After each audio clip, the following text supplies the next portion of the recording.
2 найз нэг байршлаас эсрэг чиглэлд 5 м/сек, 3 м/сек-ийн урттайгаар гүйв.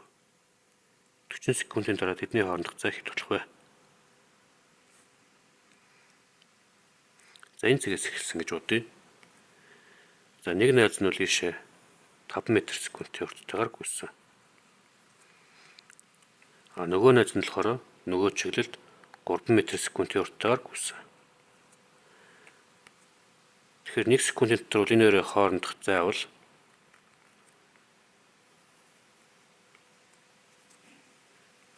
5 м/сек дээр нэмэх нь 3 м/сек буюу 8 м/сек гэж гарч ирнэ.